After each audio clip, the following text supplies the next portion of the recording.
It's the Midnight Trucking Radio Network. Eric Harley here, and we are at Mid-America Trucking Show 2010, Louisville, Kentucky. Joining us right now from Detroit Diesel Corporation is Vic Malash. Vic, how are you? I'm doing just great. Hey, welcome to the program. Let's talk about speccing the powertrain and the driveline. We want to do this properly. First, explain why that's so important.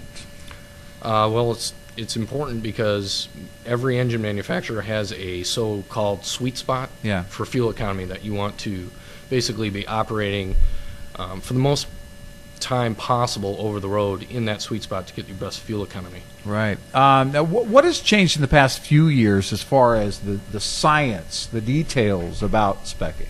Speccing has become more important as emission standards have gotten more stringent. Right. Basically, how we go about calibrating the engine and the way we design the fuel map to meet the emissions, the fuel economy sweet spot has actually been shrinking over the years. Right. So it's a lot more difficult to get the right mix and match of driveline components so that you spend the optimal amount of time in that sweet spot. Yeah. Now, okay, there are a couple of concerns when a driver steps up as far as speccing is concerned.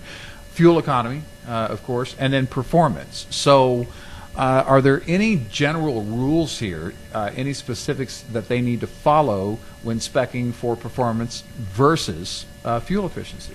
The one thing to understand about speccing a vehicle is there's normally most fleets out there have an understanding of what type of tires they're going to run, right? What type of transmissions their drivers like to operate. Yeah. That really only leaves us the engine with the rating and the torque curve, and then the axle ratio. Right. To kind of get the engine RPMs where we want them. Yeah. So when we pick an axle ratio, we normally have a higher RPM where we'll gear it for more performance, or a lower speed. Right. Where we'll go for fuel economy. And that's generally one axle ratio apart. Sure. In those particular cases. If, for example, a 342 with a 10-speed overdrive transmission, 65 miles an hour, we may spec a 342 for fuel economy, but we may go with a 358 with a little higher engine RPM for that guy looking for the performance. Yeah. What is it that Detroit Diesel does for the end user here to ensure that they're getting the most optimized driveline for their application? I mean, it seems like every day there's a new application for trucks out there, and that we have different demands out there. So what is it that Detroit Diesel is doing? That's a good question because there are so many specialized applications nowadays. We've developed a software that's called Spec Manager. All our dealers and distributors use the software. We use it as a what if tool, a plug and play software, if you will.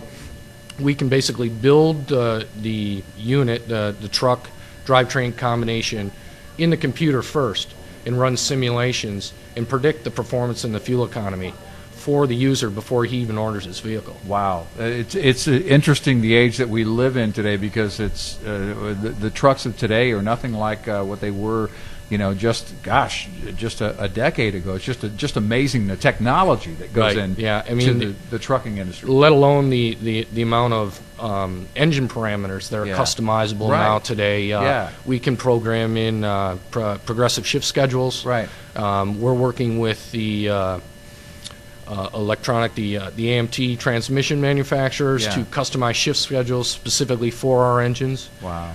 So there's a lot going on the electronic side of things as well. Yeah, that's really interesting. What other tools are there out there for the drivers to consider to use? For fleet managers, specifically working with drivers, our electronic engines, we rely a lot on CDet reports, which is an electronic report that comes out of the engine. Right. We can basically check to make sure that the driver's optimized as far as the way he's operating the vehicle. Sure. We're looking at top gear time, the amount of cruise time that's used. We can check idle time, and those types of things. And a lot of fleets out there are using that on the back end to help their drivers drive in a more fuel-efficient manner. Yeah, and I know that Detroit Diesel has led the pack as far as technician training and everything is concerned.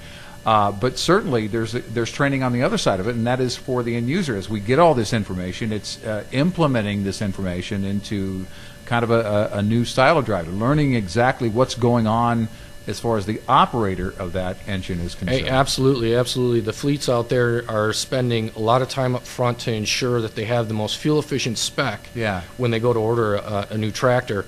But up to 35% of the fuel economy comes out of the driver. So the driver is a huge piece of that. Wow, wow. Interesting stuff. Great to have you here, Vic Malash. Thank you so much for your time today. We appreciate it. All right, thank you. All right.